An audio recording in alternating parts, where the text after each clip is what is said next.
میں آپ کو یہ بتاؤں، یہ جو نیب کا کیس ہے، ایک تو نیب کا میں ہمیشہ سے پارلیمنٹ کے فلور پر میں نے کہا کہ یہ پولیٹیکل موٹیویٹڈ ویج ہنٹنگ کرتی ہے اور پولیٹیکل انجینئرنگ کے لیے استعمال ہوتی ہے، اس کو ختم ہونا چاہیے. بالکل صحیح. لیکن یہ جو کیس ہے جو برطانوی کرائم ایجنسی نے کیا 40 ارب کا، سب سے پہلے اور سب سے زیادہ پارلیمنٹ کے فلور پر جب پی ٹی آئی کی حکومت تھی تب بھی میں بولا، جب پی ڈی ایم کی حکومت تھی تب بھی میں بولا، لیکن کسی نے اس کا نوٹس نہیں لیا.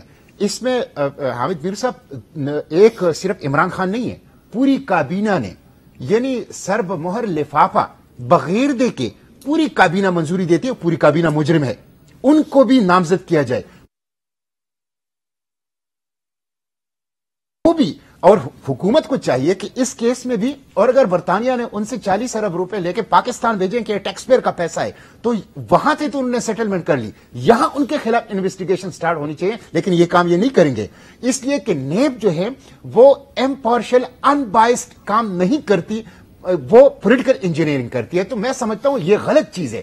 پہلے بھی پی ڈی ایم کے خلاف پی ٹی آئی نیب کو استعمال کرتی تھی. آپ کو پتہ ہے نیب کے چیئرمین کا جو کیس آیا ہے اس کے بعد کس نے اس کو پروٹیکٹ کیا اور کس نے اس کو اپنی سیاسی مخالفین کے خلاف استعمال کیا. آج پی ڈی ایم کی حکومت میں پی ٹی آئی کے خلاف یہ ہو رہا ہے، تو یہ درست نہیں ہے. یہ کیس بالکل ٹھیک ہے، اس کی ایک امپارشل انویسٹیگیشن ہونی چاہیے، اور اس میں جتنے بھی لوگ ہیں، ججز بھی اس میں انوالو ہیں، اس کیس میں ججز بھی انوالو ہیں، اس میں سیاستدان بھی انوالو ہیں، اس عمران خان بھی انوالو ہیں. سب کے خلاف غیر جانبدارانہ شفاف تحقیقات ہونی چاہیے. سپریم کورٹ کے بالکل سٹنگ ججز، بالکل سٹنگ ججز میں سے بھی کچھ لوگ اور سابقہ ججز میں سے بھی کچھ لوگ اس میں انوالو ہیں. اچھا احمد اویس صاحب، یہ جو نیب کے قانون میں ترامیم ہوئی تو اس پر تو پی ٹی آئی نے پہلے بڑی تنقید کی تھی، لیکن جب عمران خان صاحب کا کیس آیا تو جو پی ٹی آئی جو ہے وہ اب انہی ترامیم سے فائدہ بھی اٹھا رہی ہے، اور اسی لیے شہباز شریف صاحب نے کل اپنی ایک تقریر میں بات کی، ذرا سنیں انہوں نے کیا کہا. پرانے نیب قانون کے تحت 90 دن کے لیے کسی بھی فرد کو اٹھا لیا جاتا اور ضمانت ناممکن تھی. اس ظالمانہ نیب قانون میں ہم نے ترمیم کرائی، ریمانڈ کی مدت 90 دن سے کم کر کے قانون کے مطابق صرف 15 دن کر دی کہ آج نیب ترمیم کا سب سے پہلا بینیفیشری، یعنی جس کو فائدہ ہوا ہے، اس کا نام ہے عمران نیازی.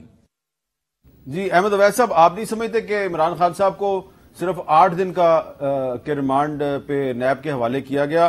اگر ترمیم نہ ہوتی تو پھر 90 دن کے لیے وہ ان کے پاس جاتے. دیکھیے، یہ اس کا تو اس سے پہلے بھی یہ بات ہو رہی تھی. یہ ترمیم جو ریمانڈ کی حد تک ہوئی ہے اچھی بات ہے، لیکن میں ساتھ ہی ساتھ یہ کہوں گا جو ترمیم جس سے آج یہ شہباز اور ان کی فیملی اور یہ لوگ جو ہیں، یہ تمام جو ہارڈن ادروائز کرائم میں ملوث تھے، آج آرام سے بیٹھے ہوئے، وہ یہ ہے کہ ساری دنیا میں وائٹ کالر کرائم یا فائنینشیل کرائم جب ہوتا ہے تو اونرز ٹو پروف جو ہے وہ ایکیوز کے اوپر ہوتا ہے آلویز.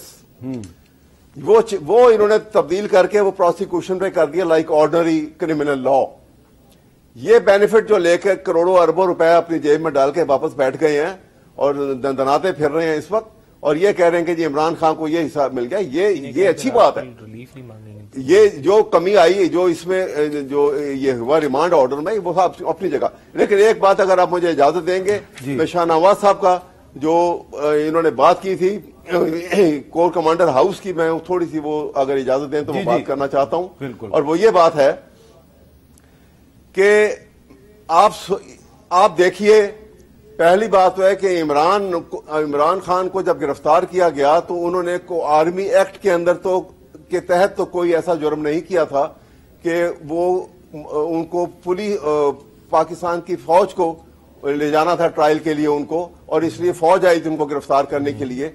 رینجرز کا وہاں آنا اور پولیس کا غائب ہو جانا، یہ صرف اس لیے کیا گیا تھا کہ عوام کے دلوں میں فوج کے خلاف نفرت پیدا ہو کہ دیکھو جی ہمارے لیڈر کو وہ گرفتار اٹھا کے لے گئی یہ فوج. اور اس کے بعد ان کو پتا تھا کہ اس کا ری ایکشن ہوگا.